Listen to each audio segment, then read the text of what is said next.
Agora sim, soltei o áudio, agora está saindo a minha voz. Para quem está chegando, se aproxime, se aproxime para mais uma quinta-feira, mais um estudo da Palavra de Deus, hoje no capítulo 14 do livro de Atos dos Apóstolos. E hoje nós vamos apresentar de uma forma diferente, via slide.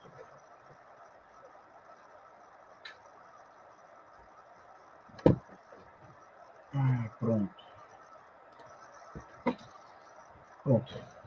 Vamos usar a câmera do notebook. Não vai ser tão boa, está bem distorcida, mas pelo menos dá para quebrar o galho. Eu vou esperar o pessoal chegar aí para a gente poder dar início.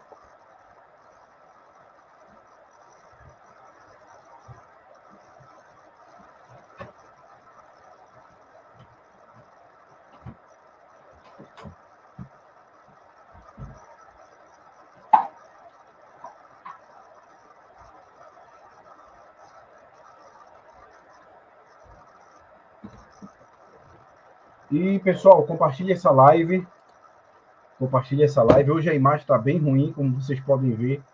Eu tentei todas as formas aqui, adicionar o celular nessa plataforma, mas eu não consegui. Vou tentar novamente aqui para ver se acontece algo diferente. Senão a gente vai hoje participar nessa câmera aqui do notebook, não tem problema. Afinal, é apenas a imagem, né? Então acredito que não vai ter tanta relevância. Pelo visto, parece que a câmera do celular não está querendo colaborar. Vamos, pessoal, esperar o pessoal chegar aí. Já tem 2 pessoas online. Enquanto isso, eu vou só fazer alguns ajustes aqui para a gente poder, pelas vias de fato, dar início. Amém?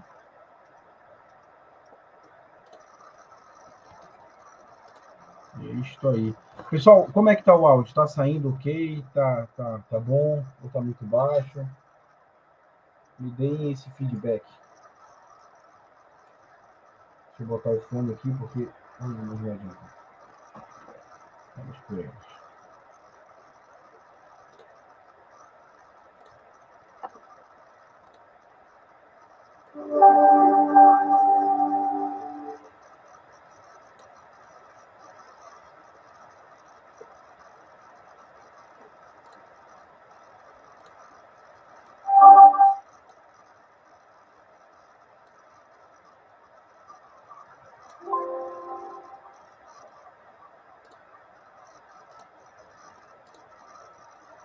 Bom, tem 2 pessoas online. Eu não consigo verificar quem são. Deixa eu ver aqui. Não dá para ver. Hoje está meio diferente. Como eu estou usando essa plataforma, por isso que demorou um pouco para começar, porque eu estava fazendo alguns ajustes, estava tentando ajustar, né? E demorou um pouquinho, mas é assim mesmo. Da próxima vez já vai estar tudo ok. Hoje a imagem está bem complicada, mas é assim mesmo. A gente vai dando um jeito. Bom, pessoal, vamos esperar o pessoal entrar para a gente poder dar início. Eu vou dar mais 2 minutinhos para chegar mais pessoas e a gente já começa.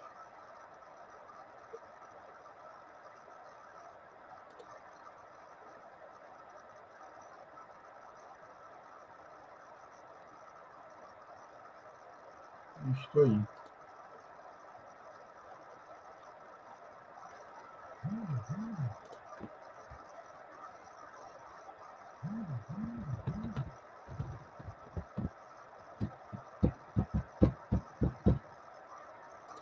Enquanto isso, pessoal, você pode pegar a sua Bíblia.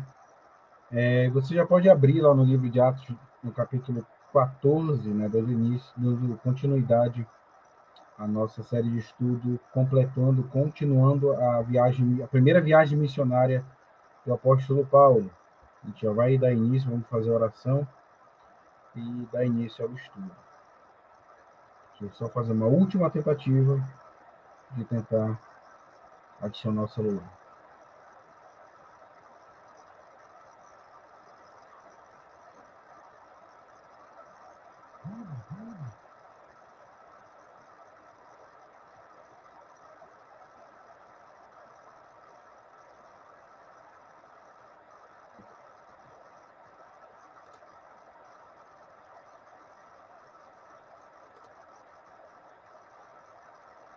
Bom, parece que não vai ter jeito. Adoraria usar a câmera do celular.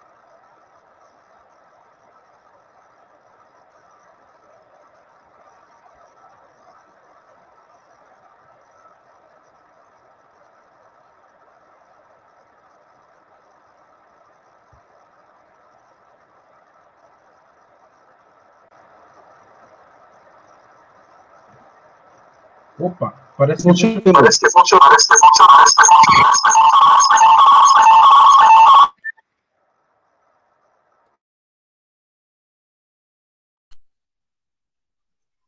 Agora sim.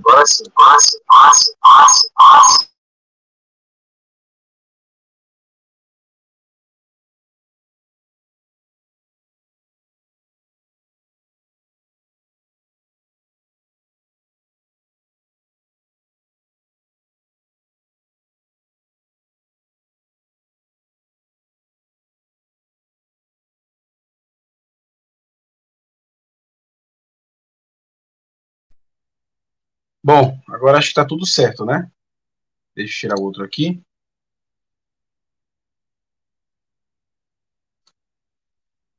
Tudo certo, agora estamos ao vivo, começando a live. Agora a imagem está bem legal. Deixa eu só ajustar aqui.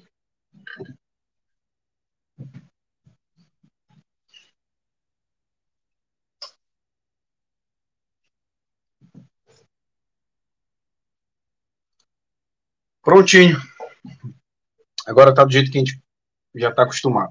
Bom, demorou bastante para começar, peço perdão por isso. Eu estava fazendo esses ajustes aqui dessa plataforma. É uma plataforma nova que eu estou usando. Ela possibilita a gente estudar de forma muito mais fácil, de forma muito mais sistemática. E hoje eu tenho certeza que vocês vão ficar bem empolgados, assim como eu estou também, né? É assim, vai ser maravilhoso. Vamos começar, pessoal, em respeito às pessoas que já estão esperando aqui um tempão. Vamos fazer a nossa oração. Pegue a sua Bíblia, onde você estiver, seja no seu quarto, na sua sala. Vamos fazer uma oração a Deus para que Ele possa, de fato, falar conosco nessa noite. Vamos lá. Senhor Deus e Pai, eu quero te agradecer nessa noite por mais uma quinta-feira, por mais uma live que o Senhor proporciona para a gente.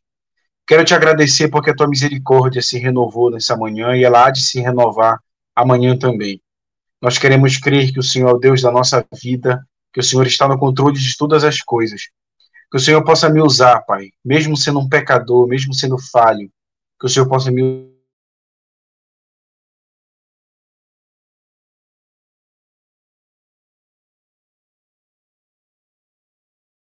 intelecto, mas que seja um estudo para vivificar o nosso espírito. É o que eu te peço, em nome de Jesus. Amém. Amém, pessoal. Vamos começar. Estou bem empolgado. E é isso. Vamos começar a fazer a nossa live de hoje. Hoje tem novidades. Vamos estudar através de slides para sistematizar o estudo, para ficar de forma muito mais simples. Mas antes de avançar o slide, eu quero que você pegue a sua Bíblia, seja no formato online, seja no formato de livro, abra sua Bíblia e nós vamos estudar. Amém? E abra no capítulo 14 do livro de Atos dos Apóstolos e nós vamos ler. Vamos lá.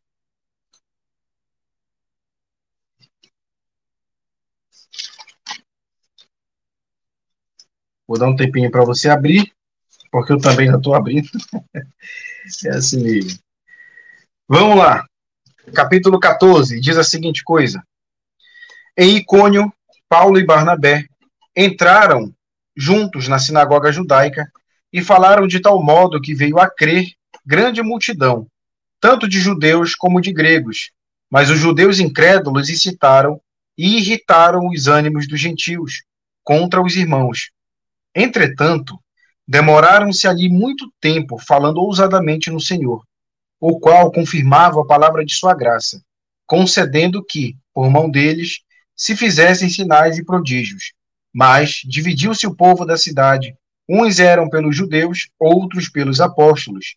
E como surgisse um tumulto dos gentios e judeus, associados com as suas autoridades para os ultrajar e apedrejar. Sabendo-o eles, fugiram para Listra e Derbe, cidades da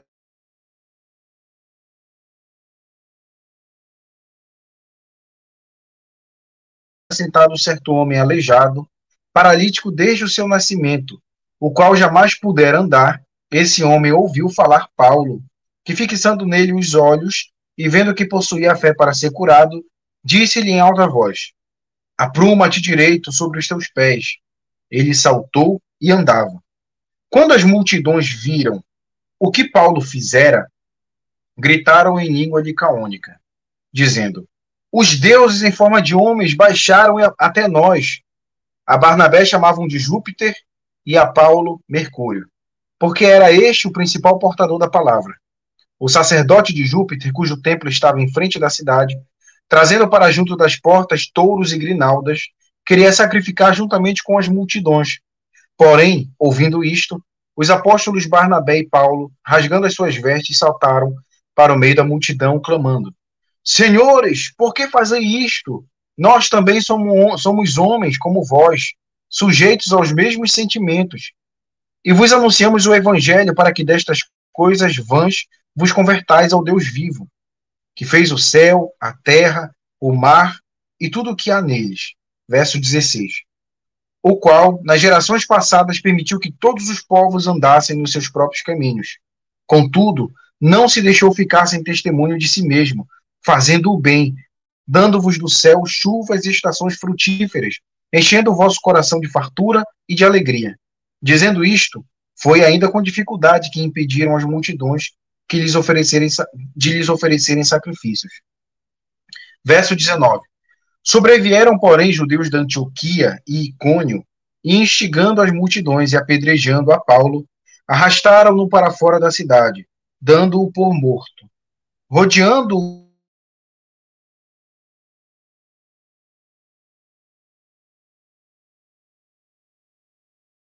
evangelho naquela cidade e feito muitos discípulos, voltaram para Listra e Icônio e Antioquia, fortalecendo a alma dos discípulos, exortando-os a permanecer firmes na fé e mostrando que, através de muitas tribulações, nos importa entrar no reino de Deus. E promovendo-lhes em cada igreja a eleição de presbíteros, depois de orar com jejuns, os encomendaram ao Senhor, em quem haviam crido. Atravessando a Pisídia, dirigiram-se a Panfilha, e tendo anunciado a palavra em Perge, desceram a Atália, e dali navegaram para Antioquia, onde tinha sido recomendados a graça de Deus para a obra que haviam já cumprido. Ali, chegados, reunida a igreja, relataram quantas coisas fizera Deus com eles e como abrira aos gentios a porta da fé, e permaneceram não pouco tempo com os discípulos. Até aí. Bom, capítulo 14, se vocês forem ver, se vocês observarem, é um capítulo breve, é um capítulo rápido, mas que é de uma riqueza sem precedentes, é de uma riqueza, assim, maravilhosa. E o capítulo 14, na verdade, de livro de Atos, né, ele é, na verdade, a continuação do capítulo 13, obviamente, mas eu digo continuação porque no capítulo 13 nós vimos o início da primeira viagem missionária do apóstolo Paulo com o seu fiel escudeiro Barnabé, e mais o primo de Barnabé, João Marcos, aquele que escreveu um dos 4 evangelhos sinóticos, né? Então nós vimos aí o início dessa caminhada, dessa viagem do apóstolo Paulo. A gente viu que ele saiu, naquela época existiam 2 Antioquias, né? A Antioquia da Síria e a Antioquia da Pisídia. A Antioquia da Síria foi aquela Antioquia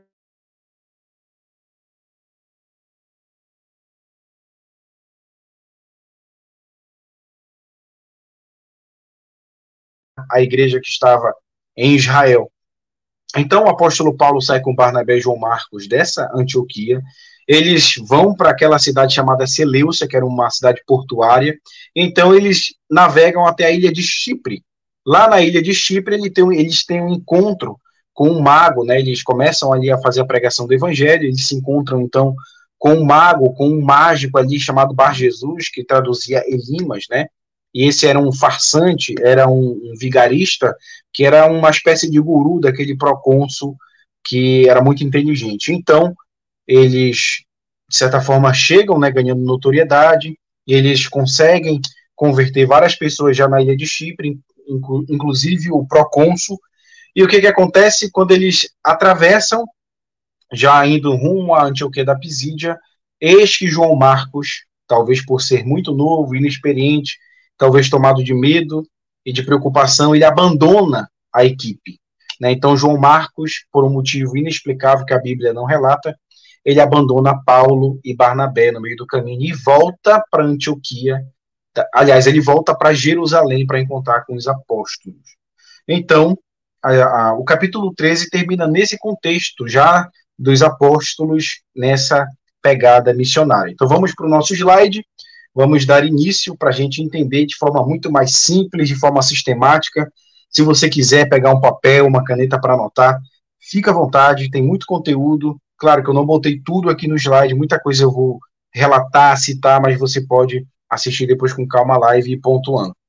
Vamos lá, no capítulo 14 começa com a primeira viagem do apóstolo Paulo, que é a continuação, na verdade. Vamos lá. Bom, do verso 1 ao verso 7, Paulo, ele prega em uma sinagoga. Eu falei para vocês que a prioridade do apóstolo Paulo era quando ele chegava numa determinada cidade, ele dava prioridade aos judeus, certo? Então ele dava essa prioridade da pregação aos judeus, ele procurava a primeira coisa, era uma sinagoga. Então ele ia nessas sinagogas, ensinava, falava de Jesus, a gente viu em diversos capítulos que nem sempre essas pregações a respeito do Messias, sendo Jesus, era bem aceita. Na verdade, pela grande maioria, era sempre rejeitada. Mas aqui acontece uma coisa curiosa, né? Os judeus dessas sinagogas, eles, de certa forma, eles aceitam, né? E o capítulo 13, inclusive, termina com esses mesmos judeus tramando contra eles, então eles saem daquela cidade. E aí, Paulo e Barnabé, eles vão para Icônio, né? Para essa cidade chamada Icônio, e lá eles vão também para uma sinagoga falar da mensagem do evangelho, falar de Cristo. E o que acontece? Quando eles chegam para falar de Jesus, né, Lucas relata que veio a crer uma grande multidão, tanto de judeus como de gregos. Ou seja, a gente vê novamente uma outra sinagoga aceitando o evangelho de Jesus Cristo. No verso 2 do capítulo 14 diz assim: mas os judeus incrédulos, ou seja, aqueles que não acreditaram, incitaram e irritaram os ânimos dos gentios contra os irmãos. Ou seja, eles começaram talvez ali a criar um burburinho, talvez eles começaram a criar uma falácia, criar uma teoria da conspiração, de que os apóstolos estavam querendo trazer uma nova doutrina, querendo enganar a população. O que na verdade acontecia era que os judeus eles eram tomados de inveja, porque aquelas sinagogas provavelmente já estavam ali, naquela região de Icônio, durante muitos anos. E chegam uns caras diferentes, meio estranhos, né, que eram os apóstolos Paulo e Barnabé, que eles nunca haviam visto, começam a pregar o evangelho e isso causa uma revolta dos judeus incrédulos. Eles são tomados de uma inveja, então eles começam a incitar essa revolta da própria população contra os apóstolos. No verso 4, Lucas diz que o povo se dividiu, né? Então ficaram ali dois polos, os que eram a favor dos apóstolos e da pregação e os que eram contra essa pregação. Então começou a surgir ali um motim, né? Os judeus incrédulos incitaram um motim contra os apóstolos e o que eles fazem? Eles fogem, né, para duas cidades chamadas Listra e Derbe. E aí, no caso, eles vão para lá para pregar o evangelho para essa outra cidade. E aí, no verso 8, diz assim, Lucas: em Listra costumava estar assentado certo homem aleijado, paralítico desde o seu nascimento, o qual jamais pudera andar. Esse homem ouviu falar Paulo, que fixando nele os olhos e vendo que possuía fé para ser curado, e Paulo disse para ele em alta voz: apruma-te direito sobre os teus pés. E o que aconteceu? Ele saltou e começou a andar. Ou seja, Paulo e Barnabé, quando eles entram na cidade de Listra, né, lá na Licaônia, era uma cidade licaônica, eles encontram esse aleijado, muito parecido com o que Pedro fez lá na porta do templo, quando eles começaram o ministério da igreja em Jerusalém. E aqui, só que o contexto é diferente. Esse aleijado, ele não era um judeu, provavelmente ele era um pagão, alguém, uma pessoa normal de Listra. E eles veem judeus vindo lá da Antioquia, da Síria, trazendo milagres. Então imagina o êxtase que essa galera ficou. Paulo, ele chega e ele já faz o milagre aí, ele faz esse aleijado andar, né? E o que acontece? Chama a atenção, obviamente, de toda a população. A população observa aquele milagre e eles ficam extasiados, eles ficam extremamente encantados com aquilo. Só que o efeito que isso gerou foi o efeito contrário. O apóstolo Paulo fez esse milagre para que as pessoas vissem e dessem crédito à pregação do evangelho. E o que aconteceu? Do verso 11 ao verso 18, Lucas relata o que aconteceu. Paulo e Barnabé foram associados aos deuses pagãos Júpiter e Mercúrio. O que acontecia? Naquela época existia uma lenda, eles eram pagãos, eles tinham seus deuses, né? Eles eram politeístas, e quando eles viram Paulo e Barnabé falando com propriedade, fazendo milagres, eles associaram automaticamente aos seus deuses. Naquela época existia uma lenda de que existiam dois deuses chamados Júpiter e Mercúrio, que em determinado tempo desceu até aquela cidade, começaram a fazer uma espécie de pregação, e a população então negligenciou, não deu ouvidos para a pregação desses dois deuses, né? Se é que se pode chamar de pregação, estou usando só o termo que a gente está acostumado. E o que aconteceu? Conta a lenda que esses dois deuses fizeram cair um grande castigo sobre a cidade, né? Então essa lenda já rolava lá nessa cidade de Listra.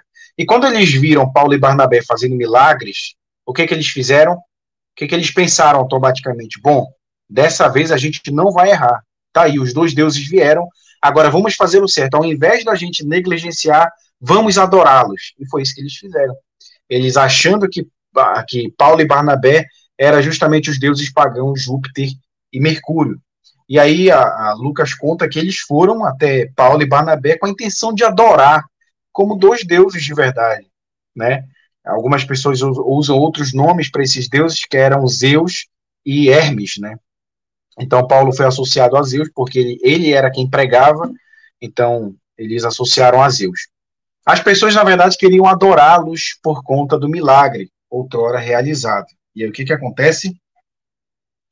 Os judeus vindo de Antioquia e Icônio, olha só, os judeus vieram lá de Icônio, que eles com certeza já estavam sabendo que estava tendo o ministério da pregação do apóstolo Paulo e Barnabé. Eles se encheram de ira, de revolta, eles vão até aquela cidade para fazer um burburinho, um novo burburinho, para fazer falsas acusações contra os apóstolos. Eu até avancei um pouquinho, mas bora voltar para a gente entender o que aconteceu depois dessa tentativa de adoração por parte da população. Quando essas pessoas vieram para adorar o apóstolo Paulo e Barnabé, a atitude imediata do apóstolo Paulo foi justamente dizer: epa, nós não somos esses deuses, nós somos apenas homens, né, como ele vai falar aqui no verso 5, senhores, por que fazer isto? Nós mesmos, nós também somos homens como vós, sujeitos aos mesmos sentimentos. Vocês conseguem observar a enorme semelhança que isso tem quando o apóstolo Pedro ele vai até a casa de Cornélio, ele vai levar o evangelho. Quando Cornélio vê o apóstolo Pedro, o que ele faz? Ele se prostra aos pés do apóstolo Pedro, e o apóstolo Pedro, cheio de sabedoria e de temor, diz: ei, te levanta que eu também sou homem. Né? Então, os apóstolos, quando eles faziam esses milagres, né, a fama deles era tão grande que as pessoas ouviam falar, e quando se encontravam, a primeira reação que elas tinham era de adorá-los, porque eles tinham, entre aspas, um poder. Só que, obviamente, esse poder não estava vindo dos apóstolos, era o próprio Jesus, o próprio Espírito Santo que operava neles. Né? E o que é interessante a gente notar é que sempre os apóstolos eles atribuíram a glória dos milagres a Deus, né? Eles sempre davam a devida glória a Deus. Olha, não somos nós os responsáveis, sempre é Deus que faz esses milagres. Diferente de Herodes, lembra de Herodes, quando Herodes foi elogiado, né, pelas pessoas, e as mulheres diziam: olha, ele tem uma voz de Deus, não é voz de homem. E ao invés dele dar glória a Deus, ele se encheu de orgulho, ele se envaideceu. E o que aconteceu? Ele morreu logo em seguida, comido de vermes, né? Então a gente vê muito essa questão, né, de que talvez no ministério de grande notoriedade alguém pode sentir até a tentação de atribuir para si alguma espécie de glória, algum tipo de vantagem. Cuidado, isso é perigoso, isso é espiritualmente fatal. E os apóstolos tinham a plena ciência de dar a devida glória sempre para Deus. Vamos avançar o slide. Aliás, antes de avançar, eu quero notar uma coisa aqui interessante. Quando o apóstolo Paulo ele se encontrava, por exemplo, ele ia pregar para uma sinagoga, que era a sinagoga, denota que ali eram judeus, né, certo? Então, quando ele ia falar de Jesus para os judeus, ele sempre trazia a ideia dos profetas, ele sempre enfatizava os profetas, ele sempre falava das profecias que haviam se cumprido em Cristo Jesus, ele sempre falava que os judeus haviam crucificado o Filho de Deus, ele sempre fazia uma espécie de apologia de Jesus usando a Torá, usando a lei de Moisés para evidenciar que os profetas e a lei sempre falaram de Cristo. Só que agora, olha como a pregação do apóstolo Paulo, ela muda, né? Não traz à luz a ideia de fazer uma pregação baseada na lei de Moisés ou baseada nos profetas. Por quê? Porque ele estava em uma terra diferente. Ele estava em uma terra estrangeira. Obviamente, as pessoas desse lugar não tinham a menor noção de quem era Moisés. Talvez eles pudessem até ter uma ideia, né, por causa da diáspora judaica. Mas a verdade é que eles não tinham muita propriedade na cultura judaica. Então, o apóstolo Paulo, de forma muito sábia, ele traz para a pregação, ele enfatiza a divindade de Jesus, agora não baseado na lei, agora baseado nos eventos naturais que são visíveis a qualquer homem, né? E esses eventos, essas coisas naturais que é visível para qualquer homem, é o céu, é a terra, é o mar, é a paisagem, a natureza, é tudo que há de belo no mundo, no cosmos. Ele traz à luz do entendimento que todas essas coisas que foram feitas têm um Criador por detrás disso. É interessante notar que ele faz essas mesmas afirmações lá em Romanos, vamos ver, capítulo 1, salvo engano, verso 19, verso 20, diz assim: porque os atributos invisíveis de Deus, assim o seu eterno poder, como também a sua própria divindade, claramente se reconhecem desde o princípio do mundo, sendo percebidos por meio das coisas que foram criadas. Então, olha como ele fala de forma muito sábia, né? Quando ele vai evangelizar pessoas que não tinham a cultura judaica, ele enfatizava que era possível, sim, reconhecer Deus através da natureza, através do mar, através de toda essa perfeição, através de todo esse alinhamento cosmológico que há no universo e que há no mundo. Então, olha a sabedoria de Paulo. Isso denota que nós, como cristãos, a gente precisa saber conversar com a cultura. Eu não estou dizendo que a gente vai se submeter à cultura, não. A gente precisa saber conversar, né? A gente precisa ter estratégias, a gente precisa saber se inserir em diálogos, saber falar a linguagem das pessoas para que o evangelismo lhe seja mais eficaz. Eu uso um exemplo disso, né? Que outro dia eu estava aqui em casa e aí o meu filho, o Davi, ele é muito fã de um desenho, desse negócio de Minecraft. Ele é super fã de Minecraft.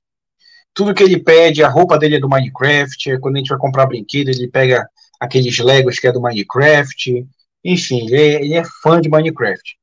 E aí um dia, eu descobri, né, a Tainá também descobriu, na verdade foi a Tainá que descobriu, ele descobriu que podia se evangelizar utilizando o desenho do que o Davi amava, que era o Minecraft. Nós descobrimos um canal no YouTube de um cara que faz evangelismo para crianças utilizando os desenhos do Minecraft.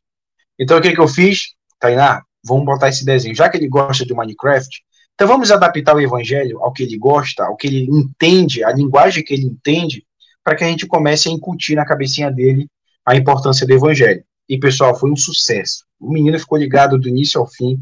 Claro que a gente, como pai, como mãe, a gente vai fazendo nossa parte, a gente vai fazendo nosso culto doméstico, as nossas orações, a gente vai incutindo, né, as verdades de Deus, os valores cristãos no levantar, no caminhar e no deitar. Mas a gente também precisa falar a linguagem da pessoa que a gente está evangelizando. E os nossos filhos também precisam ser evangelizados. Então, é a mesma ideia que o apóstolo Paulo usa aqui, nesse contexto, nessa cidade de Listra. Ele traz a ideia da natureza, que é algo comum para todos os homens. Então, ele atribui isso à glória de Deus. Inteligente da parte de Paulo. Vamos continuar. Do verso 19 ao verso 20, o que aconteceu? Vamos ler. Sobrevieram, porém, judeus de Antioquia e Icônio, instigando as multidões e apedrejando a Paulo, arrastaram-no para fora da cidade, dando-o por morto. O que aconteceu? Quando esses judeus que vieram da Antioquia, né, e Icônio, eles vieram trazendo falsas acusações, né, dizendo para a população que o apóstolo Paulo e Barnabé, eles eram farsantes, eles eram mentirosos, eles eram charlatões. E o que aconteceu? Aquela mesma população que os haviam recebido de forma muito cordial, a ponto de querer até sacrificar por eles, essa população, de forma bipolar, muda drasticamente o sentimento por eles. Eles se enchem de uma raiva, de uma ira, e o que acontece? Eles apedrejam o apóstolo Paulo. O apóstolo Paulo, pessoal, ele foi apedrejado e ele fica em estado gravíssimo, né? Ele fica extremamente ferido, a ponto das pessoas acharem até que ele estava morto. Algumas pessoas leem isso daqui, por exemplo, o verso 19 do capítulo 14, Lucas diz assim: instigando as multidões e apedrejando a Paulo, arrastaram-o para fora da cidade, dando-o por morto. Algumas pessoas dizem: olha, o apóstolo Paulo morreu. Ele morreu e depois ele ressuscitou. Não, não foi isso que aconteceu. Olha como ele explica o Lucas, né? Dando-o por morto. A gente pode traduzir isso aqui, parecendo como morto, né? As pessoas o apedrejaram tanto que ele parecia realmente que estava morto, mas ele, na verdade, estava desacordado em um estado gravíssimo. E o que aconteceu? Os seus discípulos, Barnabé e os seus outros seguidores, né, o abandonaram, talvez achando ali que ele estivesse morto, fogem daquele local e talvez ali no momento de lucidez, eles pensam assim, será que ele está morto mesmo? Eles voltam para resgatar, pelo menos, o corpo do apóstolo Paulo e se surpreendem que ele não está morto, mas gravemente ferido. Então, olha o desafio, né, que os apóstolos passaram. Olha o desafio enorme que o apóstolo Paulo passou para pregar o evangelho. E a gente, muitas das vezes, nem dá o devido valor dessa mensagem, dessa palavra. Se nós temos hoje esse livro, essa Bíblia, é porque muito sangue já foi vertido em muitas perseguições, né? A gente pode trazer à luz os primeiros cristãos que eram jogados no Coliseu pelo imperador Nero, né? Quando o imperador tem um incêndio de Roma, Nero pega ali os cristãos e ilumina a cidade de Roma com tochas, né? Sendo queimado o corpo dos cristãos. Os cristãos foram devorados, né? Por feras no Coliseu. Tudo porque não quiseram apostatar da fé. Tudo porque foram fiéis ao evangelho até a morte. Então, de certa forma, somos a semente, nós somos o resultado de uma fé dos primeiros cristãos. Se nós estamos aqui é porque muita gente já morreu para que nós tivéssemos.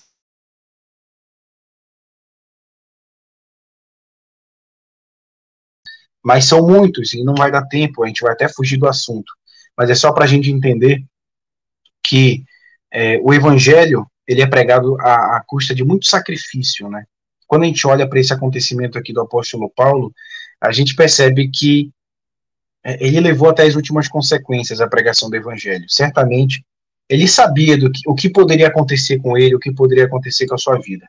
Mas vamos continuar. Verso 21, ele diz assim: e o que acontece? Verso 20, rodeando-o, porém, os discípulos, levantou-se e entrou na cidade. No dia seguinte, partiu com Barnabé para Derbe. Verso 20, e tendo anunciado o evangelho naquela cidade e feito muitos discípulos, voltaram para Listra e Icônio. Bom, o apóstolo Paulo, ele vai com Barnabé e os outros discípulos, né, que talvez eles já tivessem feitos no meio do caminho, eles vão para Derbe, né, e lá em Derbe eles continuam a pregação do evangelho, e depois disso eles voltam, eles vão fazer a viagem reversa, agora eles vão voltando por Listra, por Icônio, por Antioquia da Pisídia, eles vão voltando, só que essa volta ela é diferente. O que eles fazem? Paulo e Barnabé, eles voltam para Antioquia da Pisídia, passando por toda a Galácia, encorajando os discípulos a permanecerem na fé. Algumas pessoas acham que a Galácia é uma cidade, mas na verdade Galácia é uma região que engloba 4 cidades, ou seja, Antioquia da Pisídia, Icônio, Listra e Derbe. Ou seja, a Galácia, quando ele escreve a carta aos Gálatas, ele está escrevendo a 4 cidades, a igrejas que estão em 4 cidades, que eram em Antioquia da Pisídia, Icônio, Derbe e Listra. Então eles vão voltando, passando por toda a Galácia, agora fazendo algo interessante. Eles vão começar a eleger líderes de igrejas locais. Eles vão voltar, na verdade, para Antioquia da Síria, né? Eles vão querer voltar para encontrar com os apóstolos. Mas, obviamente, eles não podem deixar aquelas igrejas sozinhas. Então, eles estabelecem os primeiros presbíteros daquele lugar. E muitas das vezes a gente pensa assim, nossa, para eu exercer talvez um cargo de liderança, para eu ensinar outros cristãos, será que eu tenho que ter uma formação teológica? Será que eu tenho que passar por um seminário? Não necessariamente. Se você for uma pessoa aplicada ao evangelho, ao estudo da palavra de Deus, for um cristão temente, você pode ser sim usado por Deus para instruir, para guiar outros cristãos. Então a gente vê claramente a evidência disso aqui na volta do apóstolo Paulo com Barnabé pela região da Galácia. Então eles voltam muito felizes, né, instituindo as igrejas, plantando as igrejas naquele lugar. E olha que coisa incrível, o evangelho ele vai ganhando um outro patamar. Olha como o evangelho ele vai se espalhando cada vez mais, e Deus usando a vida desse homem chamado Paulo, que foi o grande perseguidor da igreja no início, né? Então vamos lá. Quando eles voltam, né, eles descem, né, Lucas vai relatar essa volta, é uma volta curiosa. Eles, tendo anunciado o evangelho naquela cidade, feito muitos discípulos,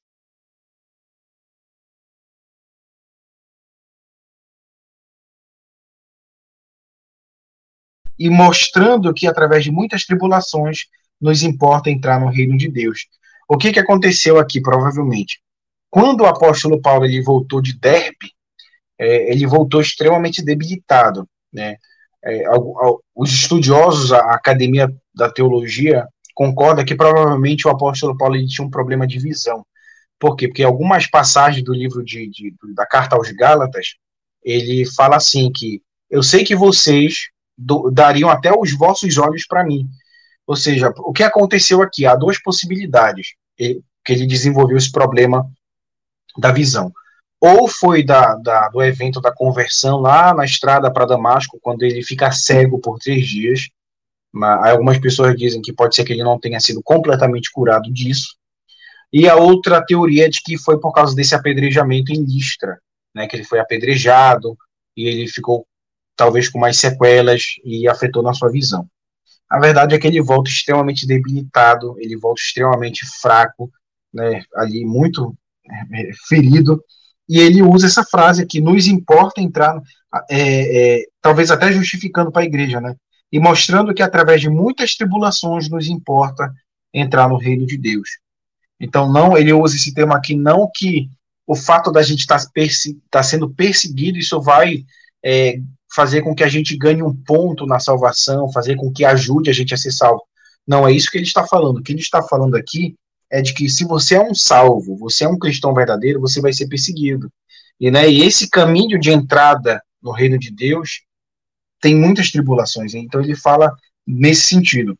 No verso 23, ele vai dizer assim: e promovendo-lhes em cada igreja a eleição de presbíteros, depois de orar com jejuns, os encomendaram ao Senhor, em quem haviam crido. Atravessando a Pisídia, dirigiram-se a Panfilha, e tendo anunciado a palavra em Perge, desceram para a Atália. E ali navegaram para Antioquia, onde tinham sido encomendados. Ou seja, agora aqui o apóstolo Paulo, ele vai voltar, né? Ele lembra que quando ele vem da Antioquia da Síria, ele para na ilha de Chipre. Só que na volta ele passa direto, ele não para mais em Chipre, ele vai direto para Antioquia da Síria. Verso 25. E tendo anunciado a palavra em Perge, desceram para a Atália e dali navegaram para Antioquia da Síria. Você que às vezes confunde, né? Eu não estou entendendo, cara. Ele passou pela Antioquia, aí desceu para Perge, dali navegou para Antioquia. Não, são 2 Antioquias, né? Antioquia da Pisídia e Antioquia da Síria. Eu vou depois mostrar o mapa para vocês aqui, para vocês entenderem. Bom, verso 26, e dali navegaram para Antioquia, onde tinham sido recomendados a graça de Deus para a obra que haviam já cumprido. Ali chegados, reunida a igreja, relataram quantas coisas fizera Deus com eles e como abrir aos gentios a porta da fé. E permaneceram não por pouco tempo com os discípulos. Né? Então eles voltam, apesar de muita perseguição, apesar de muito desafio que eles enfrentaram nessa primeira viagem missionária do apóstolo Paulo, houve, na verdade, um grande êxito da pregação do evangelho. Eles plantaram várias igrejas nesses lugares que eles passavam. Olha como Deus vai testificando e atestando que, de fato, a pregação do evangelho era para os gentios. Agora eu peguei aqui o mapa para vocês entenderem. Vou ver se eu consigo mostrar aqui a tela para ficar mais fácil. Espera aí. Compartilhar a tela. Compartilhar. Bom, deixa eu ver se aparece aí.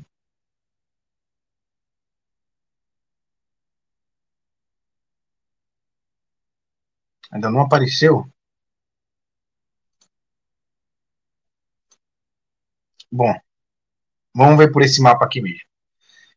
Vamos lá. Vocês observem aí o mapa, esses tracejados vermelhos, eles na verdade representam o caminho que o apóstolo Paulo percorreu nessa primeira viagem missionária. Aqui do lado direito da tela, praticamente quase no canto inferior direito, vocês veem uma cidade chamada Antioquia, certo? Essa é a Antioquia da Síria, a Antioquia perto de Jerusalém, que ficava a 240 quilômetros praticamente de Jerusalém. Essa Antioquia foi a que enviou os recursos para a igreja em Jerusalém. Foi dessa Antioquia da Síria que saíram grandes missionários, era um grande, na verdade, ajuntamento cristão fora de Jerusalém. Quando eles saem de Antioquia, eles descem um pouquinho, né, eles vão para Seleucia, que ficava como uma cidade portuária, e no meio da tela, aqui para baixo, vocês veem uma ilha. Essa ilha é chamada de Ilha de Chipre. Essa ilha é a ilha natural de Barnabé. Foi aí que Barnabé nasceu, foi daí dessa ilha que Barnabé vendeu sua propriedade para depositar os pés dos discípulos, e eles vão por Salamina, né, que era uma cidade da ilha de Chipre, e lá em Pafos, né, olhando aqui embaixo, foi aí que o apóstolo Paulo e Barnabé evangelizaram aquele procônsul. Foi aí que eles encontraram aquele mago chamado Elimas, Bar Jesus, né, e daí, da ilha de Pafos, eles sobem. Olha a linha tracejada vermelha indo para o mar, né, subindo até Perge. Foi aí que João Marcos abandonou a equipe, né? Quando ele chegou em Perge, não se sabe o motivo, João Marcos decide abandonar a equipe e volta para Jerusalém. Não para Antioquia, mas ele volta direto para Jerusalém. Daí de Perge ele sobe, vai subindo, ele vai para Antioquia da Pisídia, lá em cima, no canto superior esquerdo. Da Antioquia da Pisídia, ele vai para Icônio, para o lado direito. De Icônio, ele desce para Listra, foi aí que ele foi apedrejado, né? E de Listra, ele desce para Derbe, né? Derbe aí. E depois, percebe que Derbe é bem pertinho de Tarso, e Tarso era a cidade natal do apóstolo Paulo. E aí, quando ele termina a pregação em Derbe, eles voltam de novo para Listra, percebe a linha tracejada vermelha, apontando no sentido contrário. Eles sobem para Listra, eles vão plantando igreja em Derbe, Listra, Icônio, Antioquia da Pisídia, nesse caminho inverso, e eles vão voltando. Quando eles vão de novo para Panfilha, que fica bem perto de Perge, eles navegam direto, passando da ilha de Chipre para Antioquia da Síria. Vocês conseguem observar? Não sei se eu expliquei direito, mas acho que está bem intuitivo o mapa, né? Está bem intuitivo. É só para a gente ter uma noção geográfica de como que foi essa primeira viagem missionária. Essa primeira viagem missionária do apóstolo Paulo, ela é retratada no capítulo 13 e no capítulo 14, né, do livro de Atos. Algumas pessoas gostam de passar esse estudo englobando de uma vez só o capítulo 13 e o capítulo 14, mas eu prefiro, na verdade, fazer de forma muito mais pausada, para que a gente possa observar, para que a gente possa entender. Bom, eu pontuei aqui os principais acontecimentos dessa primeira viagem missionária do apóstolo Paulo e de Barnabé, e de certa forma até João Marcos, né, que acompanham eles até um certo ponto. Vamos pegar os principais pontos. Um feiticeiro fica cego, né, lá, que é esse Elimas, o mago, lá no capítulo 13, verso 8. João Marcos abandona a equipe no capítulo 13, verso 13. Barnabé e Paulo são idolatrados em Listra, né? Paulo é apedrejado e as igrejas da Galácia são plantadas. Né? Caio, mas não foi em Derbe, em Listra, Icônio e Antioquia? Pois é, a Galácia lembra que é uma região, não é uma cidade específica, é uma região que engloba essas 4 cidades, Derbe, Listra, Icônio e Antioquia da Pisídia.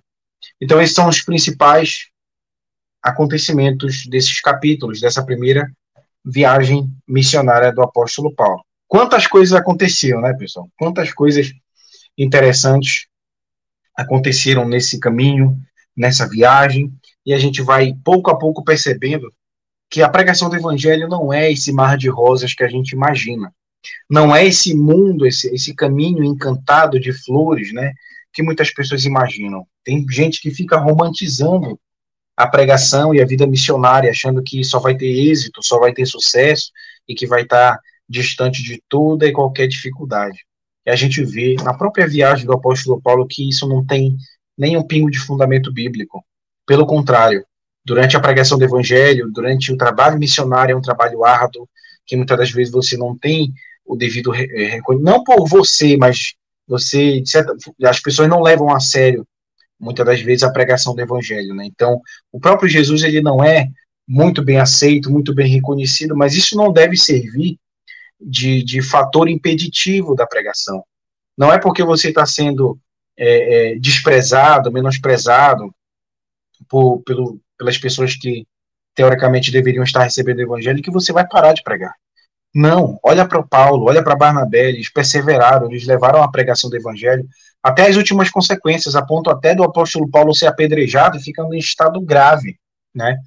Então a gente vê que a plantação das igrejas da região da Galácia, elas tiveram um preço muito alto, né? Foi um esforço, um gasto de energia muito grande para que de fato o evangelho fosse pregado ali.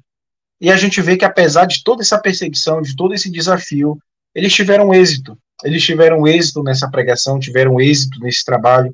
As igrejas foram plantadas.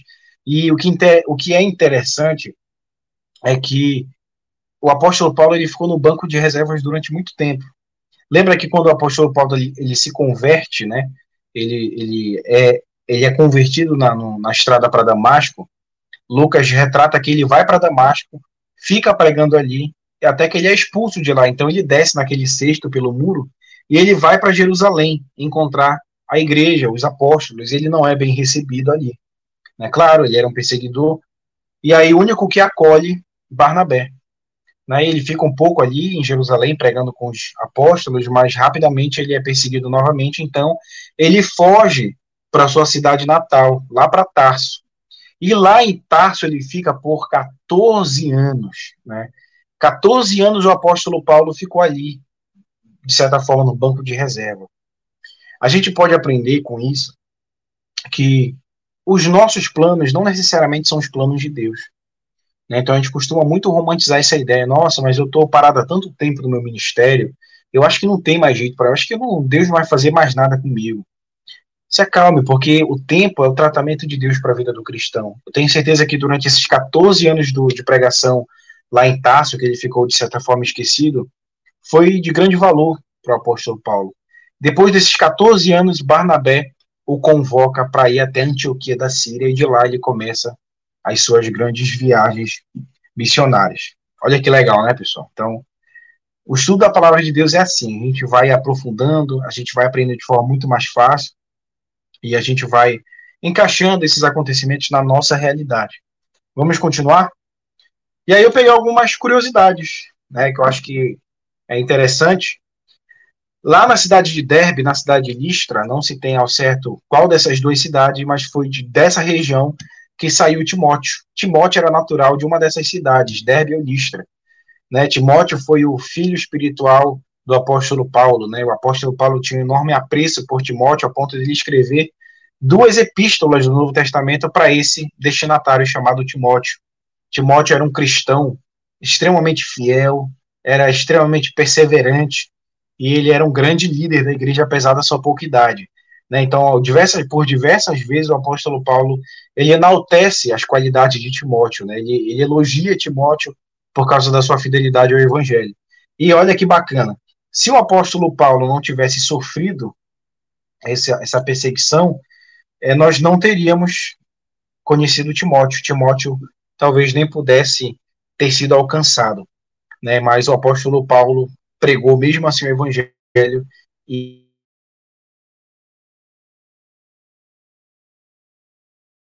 a sua viagem missionária, isso aí que eu já até falei, Paulo ficou por cerca de 14 anos em Tarso, ele ficou lá no banco de reservas.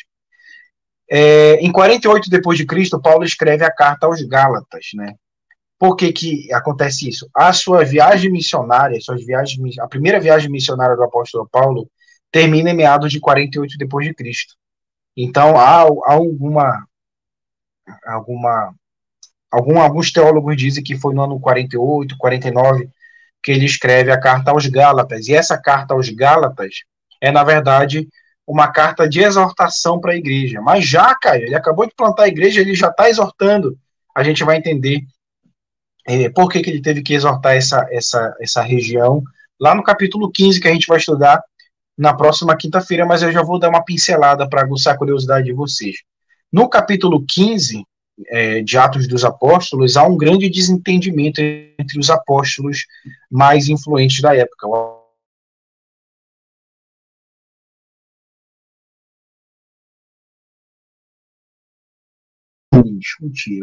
Eles discutiram a respeito de um assunto muito polêmico da época, que era a observância da lei por parte dos gentios, né? Então, os judeus que haviam se convertido ao cristianismo, eles tinham a ideia de que os gentios, os novos convertidos, eles deveriam adotar a observância da lei de Moisés, ou seja, eles queriam que os gentios também se circuncidassem. O apóstolo Pedro ele fica mais alinhado a essa ideia, né? Ele, de certa forma, até apoia esses judaizantes, né, que o apóstolo Paulo cita, e o apóstolo Paulo pula e diz negativo, a salvação não é pela observância das obras. Nós não devemos mais observar essas coisas, não devemos aplicar a circuncisão. Lá no livro de Gálatas, o próprio apóstolo Paulo chega a dizer que essa discussão foi tão ferrenha, que ele e o apóstolo Pedro chegaram a se encarar, né? Então foi bem tenso o negócio, foi uma treta que rolou naquela época. Mas assim, pessoal, quando a gente vai olhar, não se escandalize. As discussões teológicas, elas são importantes para a igreja. Por quê? Porque as discussões teológicas, elas possibilitam uma compreensão mais clara do evangelho, né? Então, a primeira coisa que a gente precisa desmistificar daí é achar que ser cristão é concordar com todo mundo, e não tem nada a ver, né? Você vai ver por diversas vezes cristãos, que são duas pessoas de Deus, discordando em certos pontos, discutindo. Agora, o que não pode acontecer é esses dois cristãos ficarem com raiva um do outro, cortarem relações. Não, toda discussão ela tem que levar para uma conclusão. E eu vou adiantar para vocês, os apóstolos eles chegam a uma conclusão, eles decidem que não se deve aplicar a observância da lei para a igreja. Mas o que acontece? Com esse movimento judaizante, os judeus helenistas que estavam nessa região da Galácia estavam com essa ideia, começaram a plantar essa ideia para a igreja que estava em Listra, em Licaônia, em Derbe, em Antioquia da Pisídia.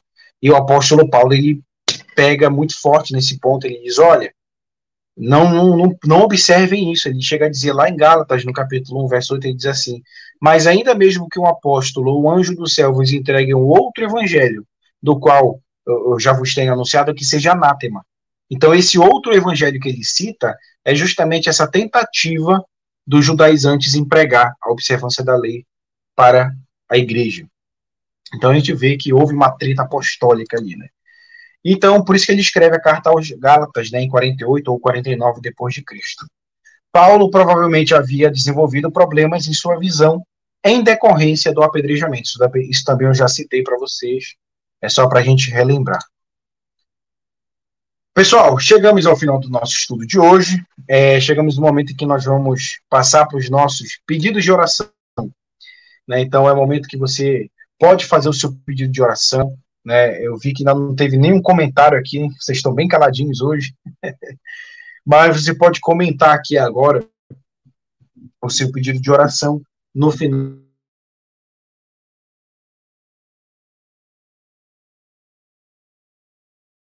Eu vou passar para perguntas e respostas, né? Não sei se alguém vai ter alguma pergunta ou vai ter algum questionamento para fazer, mas o importante é que sempre tem esse espaço para que a gente possa perguntar, tá bom? Então, vou dar esses minutinhos enquanto a gente faz a oração.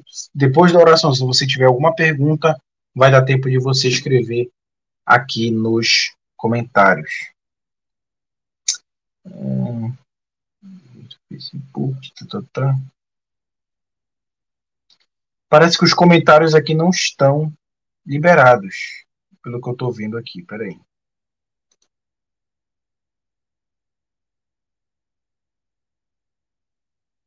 Entendi.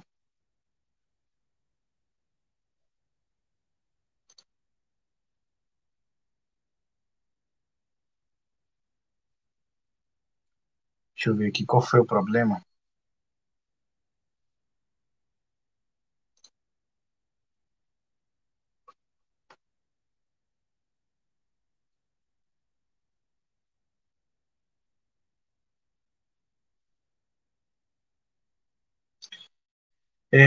Na verdade, é a plataforma que eu estou usando aqui que não liberou vocês comentarem. Peço desculpas por isso. Bom, então, já que não tem como comentar, nós vamos fazer uma oração de um modo geral, tá bom? Vamos fazer uma oração de um modo geral para que a gente eleve o nosso pensamento a Deus.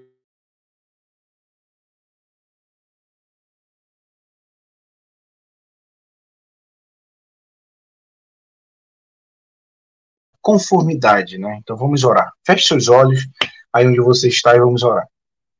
Senhor Deus e Pai, eu quero te agradecer, Senhor, por mais uma quinta-feira, por mais uma live que o Senhor nos proporciona. Que o Senhor possa ter misericórdia das nossas vidas. Eu não sei qual é o problema que talvez essa pessoa que esteja assistindo essa live esteja passando. Talvez alguém da sua família, ou até mesmo essa pessoa esteja passando por algum problema de saúde, algum problema psicológico, ou talvez algum problema financeiro. Que o Senhor possa olhar com carinho para todas essas nossas aflições, Senhor. Nós queremos aqui ser uma igreja conformada à tua vontade. Nós temos os nossos planos, os nossos objetivos, nós queremos que o Senhor atenda às nossas solicitações, mas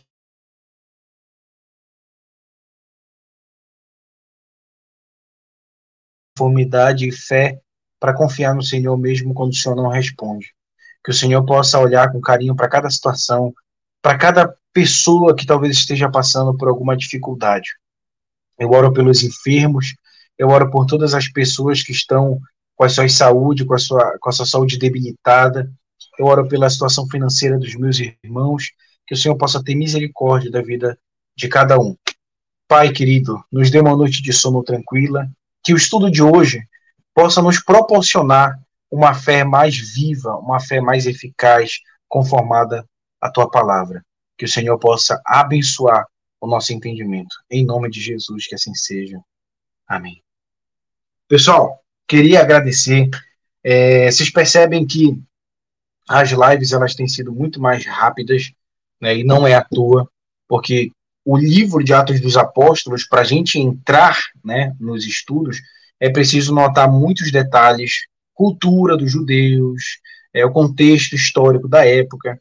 Só que conforme os capítulos eles vão avançando, muita coisa não precisa ser repetida porque a gente já aprendeu, né? Então a gente já tem uma boa base, já tem uma noção de como os judeus pensavam, como eles agiam, por que eles agiam dessa forma. Então a explicação ela fica muito mais rápida, né? Fica muito mais sucinta. A partir daqui, os estudos eles serão muito mais rápidos, né? Dá até para a gente pegar de vez em quando estudo de 2 em 2 capítulos. Por que não? Porque vai ficar mais fácil, dá para a gente fazer isso. Eu vou ver se na próxima quinta-feira ou na próxima semana, na sexta, se não acontecer nenhum imprevisto, eu já trago o capítulo 15 e o capítulo 16 junto. Não vou prometer, eu só estou dando uma prévia, pode ser que isso aconteça, tá? Se acontecer vai ser muito bom para a gente avançar ainda mais. E a gente já está chegando na metade do livro de Atos dos Apóstolos, né? A gente já está há vários meses estudando capítulo a capítulo o contexto histórico, o contexto geográfico, o contexto cultural da igreja, da qual ela foi inserida. Então, se Deus quiser, daqui para final de janeiro, a gente já deve, não, final de janeiro, perdão, final de fevereiro, ou meio de fevereiro, a gente já deve estar finalizando o livro de Atos dos Apóstolos, tá? Para honra e glória do Senhor. E eu tenho certeza que a partir de então você vai poder falar com muito mais propriedade a respeito da palavra de Deus. Isso não tem preço, meu irmão. Eu creio que todo cristão que se preze deva saber da palavra de Deus. Ele tem que se aprofundar, ele tem que procurar obter conhecimento. Né? Tem um canal no YouTube que eu sigo que realmente eles dão um suporte enorme de estudos também, que é a Escola do Discípulo. Né? E o lema deles é assim: cristãos intelectualmente robustos, mas espiritualmente vivificados. Acho que é esse o termo. Então é isso, é uma via de mão dupla. Né? Não adianta nós apenas priorizarmos o lado fervoroso espiritual em detrimento do conhecimento da palavra de Deus. Né? Essas coisas elas andam juntas. Né? Se você é um crente fervoroso, espiritualmente ativo, é normal que você tenha também a vontade de conhecer a Deus, a vontade de entender a sua palavra. Então, são duas coisas que andam juntas, tá? E eu tenho certeza que a gente já tem sido muito abençoado durante todos esses meses, né? Para honra e glória de Deus, não para minha honra, porque eu já pensei em várias vezes em parar de fazer por falta de tempo, por cansaço, mas quem dirige tudo isso daqui é Deus, não tenho dúvida disso, é Deus que está guiando isso aqui, não sei por quanto tempo, né? Eu acho até um milagre, o Facebook ainda está permitindo eu fazer esse tipo de live, porque, assim, pessoal, nem sempre o que eu falo aqui é o que a sociedade pensa, né? Então, hoje, a nossa sociedade ela é extremamente progressista, é uma sociedade pós-moderna, e que pregar a palavra de Deus de forma pura e simples como ela é um escândalo e é uma ofensa para as pessoas. Mas a graça de Deus ela é maravilhosa e ainda nos permite estarmos aqui, tá bom? E vamos continuar até um dia que Ele determinar. Amém? Queria agradecer você que ficou até o final aqui dessa live. Esse slide eu vou disponibilizar lá no grupo do WhatsApp. Se você ainda não faz parte do grupo do WhatsApp,